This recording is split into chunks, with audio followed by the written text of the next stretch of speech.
जी, सबसे पहले जेएसएससी आंदोलन के दौरान जो मेरे साथ व्यवहार किया गया प्रशासन के द्वारा, हम चाहेंगे कि ऐसा मेरे दुश्मनों के साथ भी न किया जाए। आज हम आपके चैनल के माध्यम से हम पूछना चाहते हैं, क्या हम किसी का लूटने गए थे, डकैत करने गए थे, चोरी करने गए थे, किसी का खेत जोतने गए थे? मेरा कसूर क्या था? हम तो बाबा साहब अम्बेडकर का संविधान में दिए गए अधिकार के अनुसार शांतिपूर्ण तरीके से अपना हक अधिकार मांगने गए थे, अपना छात्र का भविष्य को बचाने के लिए गए थे पूर्व सूचना के तहत। लेकिन उसके बावजूद मेरे साथ जो बर्बरतापूर्ण व्यवहार किया गया, लाठी बरसाया गया, मेरे बालों को नोचा गया, हमको धक्का मुक्की मारा गया। अभी से दर्द से हम बहुत पीड़ित हैं। हमको लगभग 30 घंटा बाद छोड़ा गया, 3 थाना में हमको दौड़ाया गया, हमको कई सरकारी कार्यालय के पार्किंग में भी हमको रखा गया। मेरा किसी प्रकार का इलाज नहीं हुआ और आज हम निकले। लेकिन जो अगुआ सरकार कहती है और जो पुलिस प्रशासन को वेतन दिया जाता है पब्लिक का सेवा के लिए, और कोई भी थाना को फ़ोन कीजिएगा तो सेवा ही लज का गाना भी बजता है। शायद पुलिस अपना ड्यूटी भूल गई। लॉ एंड ऑर्डर का बात करती है पुलिस, लेकिन दमनकारी रवैया अपनाते हुए बेदर्दी से छात्र को प्रहार किया है, ये सबने देखा है। इसका हम कड़ी निंदा करते हैं और जो भी प्रशासन मेरे ऊपर अत्याचार किया है उसको चिन्हित करके कड़ी कार्रवाई का मांग करते हैं। जो प्रशासन हम पे लाठी बरसाया है वो छात्र को उकसाने का और भड़काने का भी काम किया, नहीं तो छात्र शांतिपूर्ण तरीके से बैठे हुए थे, हाथ जोड़ करके निवेदन कर रहे थे कि डॉक्यूमेंट वेरिफिकेशन को रोका जाए, छात्र का भविष्य को बचाया जाए। लेकिन उन्होंने पुलिस बिल्कुल छात्रों को, अरे एकदम मीडिया में होगा, उठो उठो आगे बढ़ो, खड़ा हो जाओ, ऐसे बोल के बोला गया। और जब बड़े छात्र लोग बढ़ा भी नहीं, फिर खड़ा हुआ, मार के भगाया गया और हमको तो घेर करके चिन्हित करके मारा गया।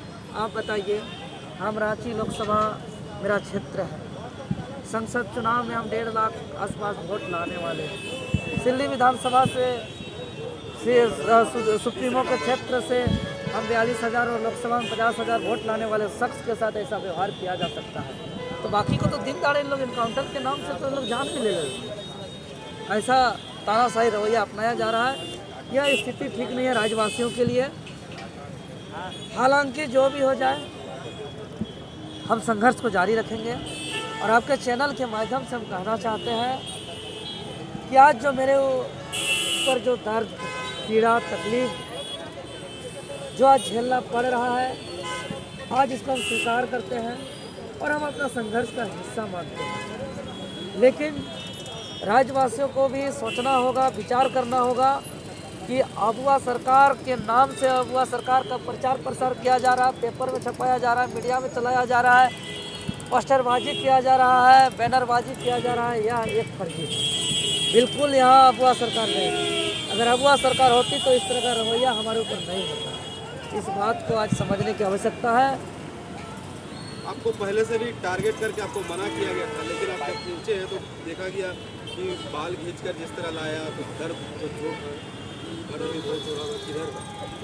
देखिए, मेरा दर्द पीठ में है, दायां साइड, बायां साइड, दोनों साइड।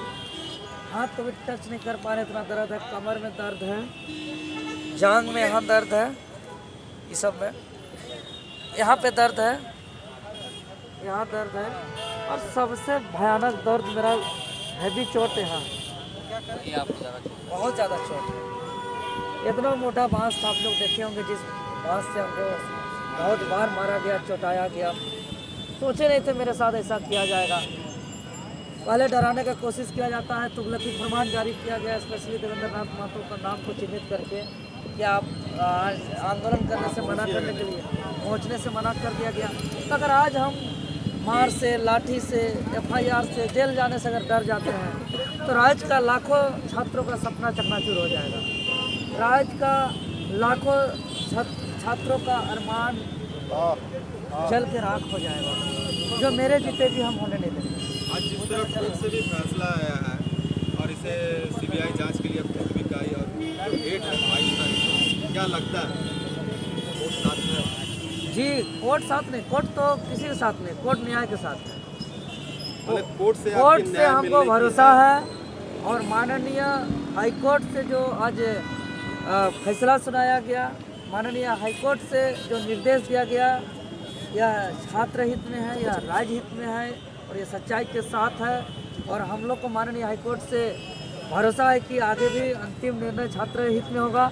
और माननीय हाईकोर्ट से जो आज फैसला आया, यह पुलिस प्रशासन जो लाठीचार्ज करने वाले और जेएसएससी कार्यालय पर यह तमाचा है, यह कड़ा प्रहार है। छात्रों को संदेश क्या देना चाहिए? छात्र को यही संदेश देंगे कि मेरे ऊपर बरसाया गया लाठी अगुआ सरकार से न्याय पर भरोसा पर प्रहार है। इसीलिए अपना संघर्ष के दम पर ही अपना भविष्य को बचाएं और पूरे राज्य के छात्र एकजुट हो जाएं। जांच के विषय में क्या करेंगे? अब सीबीआई जांच की मांग लगातार आप कर रहे हैं, क्या कहेंगे? देखिए, एग्ज़ाम को कैंसिल किया जाए और सीबीआई जांच करा करके दोषी अधिकारियों पदाधिकारियों पर कड़ी कार्रवाई की जाए। ऐसा कार्रवाई की जाए कि कोई हिम्मत न करे कि दूसरा पेपर लीक करने का, सेटिंग गेटिंग करने का, किसी भी प्रकार का भ्रष्टाचार करने का। लाठीचार्ज की घटना के बाद आपका हौसला क्या? देवेंद्र नाथ महतो लाठीचार्ज के बाद और मजबूत हो गया है, और ताकतवर हो गया है, और निडर हो गया है। अब तो भरमन पूरा झारखंड करेंगे, पूरे राज्य के लोगों को एकजुट करेंगे और संघर्ष को और तेज करेंगे। हमको लाठी डंडा केस FIR से नहीं दबा सकते हैं। हम ज्वालामुखी हैं, हमको जितना दबाइएगा हम उतना ऊपर उठेंगे। हमको जितना